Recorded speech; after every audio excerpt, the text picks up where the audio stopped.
एक गांव में गौतम बुद्ध का बहुत बड़ा आश्रम था। वहां पर एक प्रसिद्ध बौद्ध गुरु रहते थे। वहां पर उनका एक शिष्य बहुत बोलता था।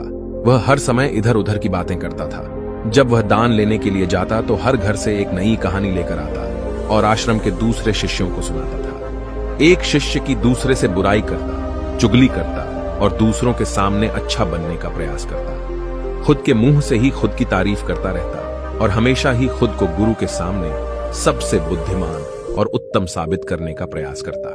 वह खुद को सभी शिष्यों से अलग और श्रेष्ठ मानता था। उसका कहना था कि मैं एक अमीर घर का बालक हूं। अगर मैं चाहता तो एक आरामदायक और सुविधाओं से भरा जीवन जी सकता था, लेकिन मैं वह सब छोड़कर यहां आ गया क्योंकि मुझे सत्य की खोज करनी है, खुद को जानना है, जीवन को जानना है। इसीलिए मेरा त्याग तुम सबसे बड़ा है। एक दिन गुरु ने आश्रम के सभी शिष्यों को बुलाकर कहा, आप सभी को अगले 1 महीने के लिए कोई ना कोई संकल्प लेना है। इससे आपकी संकल्प शक्ति मजबूत होगी और आप में आत्मशक्ति का संचार होगा। आप सभी अपने सामर्थ्य के अनुसार कोई भी संकल्प ले सकते हैं और यदि 1 महीने से पूर्व आप में से जिसका भी संकल्प टूट जाएगा तो वह अपनी पुरानी दिनचर्या में वापस आ जाएंगे। सभी शिष्यों ने अपनी शक्ति के अनुसार छोटे बड़े संकल्प लिए और गुरु को अपने अपने संकल्प के बारे में बताकर वहां से चले गए। लेकिन वह शिष्य जो खुद को सबसे अलग और बड़ा दिखाना चाहता था, वह सीधे गुरु की कुटिया में पहुंच गया और बोला, मैं कोई छोटा मोटा संकल्प नहीं लेना चाहता, बल्कि खुद की ही जैसे एक बड़ा और महान संकल्प लेना चाहता हूं। कृपया आप ही बताएं क्या संकल्प लेना चाहिए। उसकी यह बात सुनकर गुरु मुस्कुराए और बोले, क्या तुम मेरे द्वारा दिए गए संकल्प को पूरा कर पाओगे? क्या तुम्हारे लिए उसे पूरा करना संभव होगा? शायद नहीं। वह तुम्हारे लिए संभव नहीं है, तुम उसे पूरा नहीं कर पाओगे। इसीलिए तुम खुद ही कोई संकल्प ढूंढो। शिष्य ने कहा, नहीं गुरुदेव, आप जो भी संकल्प मुझे देंगे मैं जरूर उसे पूरा करूंगा। गुरु ने कहा, ठीक है, तो तुम अगले 1 महीने तक चुप रहोगे, मुंह से एक शब्द भी नहीं निकालोगे। यही तुम्हारा संकल्प है। शिष्य ने कहा, गुरुदेव, यह भी कोई संकल्प है? यह तो बहुत ही आसान है। 1 महीने तक चुप ही रहना है। आप कोई बड़ा संकल्प दीजिए जो मेरी योग्यता के लायक हो, जिसे पूरा करने में मुझे समस्या हो। गुरु ने कहा, पहले तुम इस संकल्प को तो पूरा करके दिखाओ। शिष्य ने गुरु की बात मान ली और वह उसी समय चुप हो गया और पलटकर कुटिया से बाहर चला गया। उसे चुप रहना बहुत आसान लग रहा था। उसने एक दिन तो जैसे तैसे चुप रहकर काट लिया, लेकिन दूसरे दिन से उसके मन में ना बोलने का बोझ बढ़ने लगा। तीसरे दिन उसे भारीपन महसूस होने लगा और चौथे दिन उसके अंदर एक अजीब सी बेचैनी होने लगी, क्योंकि आसपास आश्रम के सभी शिष्य एक दूसरे से बातें कर रहे थे। वह भी अपना पक्ष उनके सामने रखना चाहता था, उनकी बोलती बंद कर देना चाहता था, लेकिन उसका संकल्प उसके आड़े आ रहा था। इसीलिए वह पूरे दिन सिर्फ मुंह और आंखें बनाता रहता। इसी तरीके से कुछ दिन और बीते और वह शिष्य बीमार पड़ गया। उसका सिर फटा जा रहा था। उसका खाने पीने तक का मन नहीं कर रहा था। वह सिर्फ बोलना चाहता था। वह गुरु के पास गया और उनके सामने बैठकर लिखकर उन्हें बताया, गुरुदेव, मैं बोलना चाहता हूं। बिना बोले मुझे सांस नहीं आ रही। मेरा दम घुटता जा रहा है। मैं अंदर ही अंदर पागल हुआ जा रहा हूं। मैं क्या करूं? संकल्प तोड़ दूं क्या?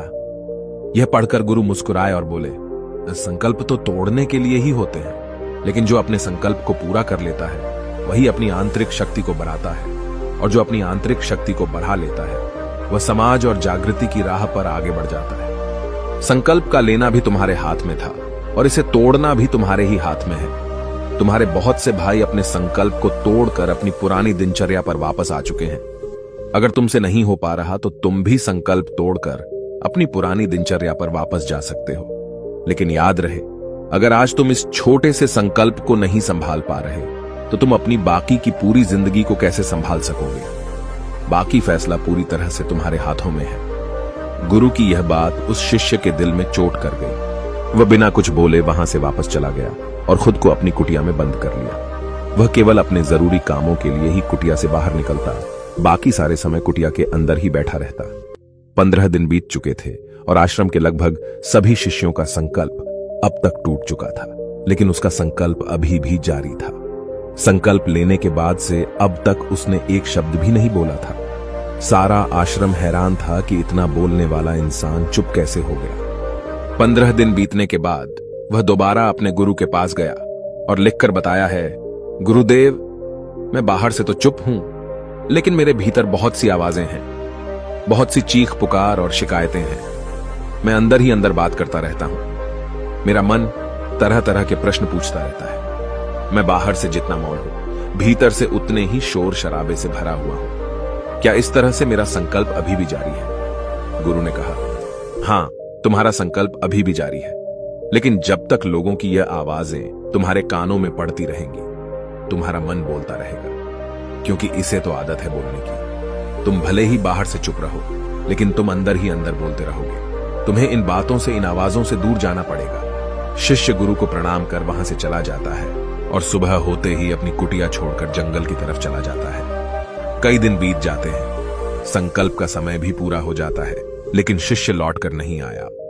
आश्रम में सभी को डर था कि कहीं जंगली जानवर ने उसे खा ना लिया हो। इस बीच उसे ढूंढने की बहुत कोशिश की गई, लेकिन वह कहीं नहीं मिला। सभी गुरु भाइयों ने मान लिया था कि जंगली जानवरों ने उसे अपना शिकार बना लिया है, लेकिन गुरु को ऐसा नहीं लगता था। एक दिन आश्रम का एक अन्य शिष्य गुरु के पास आया और बोला, गुरुदेव, हमारे उस अधिक बोलने वाले भाई के साथ क्या हुआ होगा? क्या जानवर ने उसे मार दिया होगा? गुरु ने कहा, हो सकता है कि जानवरों ने उसे अपना शिकार बना लिया हो, लेकिन उसके न लौटने की एक दूसरी वजह भी हो सकती है। शायद उसे वह मिल गया है जिसके लिए वह गया था। फिर शिष्य ने पूछा, गुरुदेव, क्या ज्यादा बोलना इतना हानिकारक होता है? गुरु ने कहा, इंसान के जीवन के बहुत सारे दुखों में से एक दुख यह भी है कि वह कभी चुप नहीं रह सकता, हमेशा कुछ ना कुछ बोलता ही रहता है। सिर्फ हमारे बोलने के कारण हमारे आधे से ज्यादा दुख पैदा होते हैं। परिवार के अधिकतर झगड़ों की वजह हमारा बेमतलब बोलना ही होता है। हम में से कोई भी चुप नहीं रहना चाहता। हम बस सामने वाले को सुना देना चाहते हैं। जो भी हमारे मन में है, सब निकालकर उसके मन में बैठा देना चाहते हैं। उसे समझा देना चाहते हैं कि देख, तू गलत है और मैं सही। और इस तरीके से सब एक दूसरे की सड़ी गली बातों को ग्रहण कर रहे हैं। इस तरीके से सुनने और सुनाने का यह काम जिंदगी भर चलता रहता है।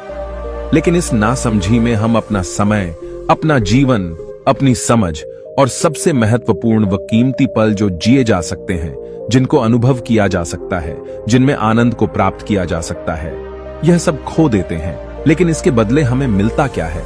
कुछ नहीं, सब व्यर्थ और बर्बाद हो जाता है। इस पागलपन में हमने क्या खो दिया, इसका एहसास केवल कुछ ही लोगों को हो पाता है। बाकी लोग जैसे उन्हें अपने आने का पता नहीं, वैसे ही उन्हें अपने जाने का भी पता नहीं चल पाता। शिष्य ने कहा, तो फिर इसका समाधान क्या है? गुरु ने कहा, पूरी जागरूकता के साथ अपने विचारों को देखना यही एकमात्र तरीका है। सारी मानसिक समस्याओं का वर्तमान में रहकर चिंतन करना, पूरी जागरूकता के साथ अपना काम करना जिंदगी में चमत्कारिक बदलाव ला देता है। उसके बाद वह शिष्य गुरु से अपने प्रश्नों का उत्तर पाकर उनको प्रणाम करके वहां से चला गया। उस शिष्य को आश्रम छोड़कर गए हुए 3 महीने का समय बीत चुका था, लेकिन उसकी कोई खबर न थी।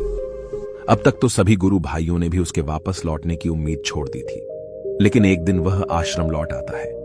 उसे देखकर सभी के आश्चर्य और खुशी का ठिकाना न रहा। लेकिन अब वह नहीं था जो यहां से गया था, वह कुछ और ही बनकर वापस आया था। उसके अंदर एक गजब का बदलाव महसूस किया जा सकता था। उसके चेहरे पर एक गजब का ठहराव और आंखों में बनी शांति थी। आश्रम में आते ही सभी गुरु भाइयों ने उसे चारों तरफ से घेर लिया और बातें करने लग गए। वह भी अपने गुरु भाइयों से बातें करने लगा। उससे बात करने वाले सभी ने यह अनुभव किया कि अब वह पहले जैसा उतावला और बातूनी नहीं रह गया था। उसके मुंह से एक एक शब्द बहुत ही सुलझे हुए और मधुरता के साथ निकल रहे थे।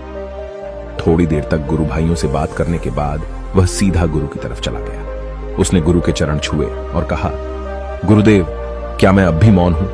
क्या अब भी मेरा संकल्प जारी है? गुरु ने कुछ देर तक शिष्य की आंखों में बड़े ध्यान से देखा और कहा, हां, तुम अब भी मौन हो। तुम्हारे मुंह से एक भी शब्द निकल नहीं रहा और तुम्हारा संकल्प अभी भी जारी है। शिष्य ने कहा, गुरुदेव, जब मैं आश्रम से गया तो मैं मुंह से तो चुप था, लेकिन मेरे अंदर बहुत सी आवाजें थी।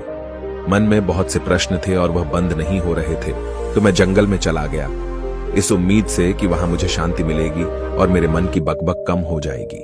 लेकिन मैं जितना एकांत में जाता गया, मेरे अंदर की आवाज उतनी ही तेज होती गई। मेरे भीतर की पुरानी से पुरानी आवाज मुझे सुनाई देने लगी। तब जाकर मैंने महसूस किया कि मैं कितना गलत कर रहा था। जब मैं अपने परिवार वालों, दोस्तों को और गुरु भाइयों को बुरा भला कहता था तो उस समय मुझे लगता था कि मैं सही कह रहा हूं। जब मैं गुरु भाइयों की एक दूसरे से चुगली करता था और उनका मजाक बनाता, तब भी मुझे यही लगता था कि मैं उनसे बेहतर हूं और मैं सही कर रहा हूं।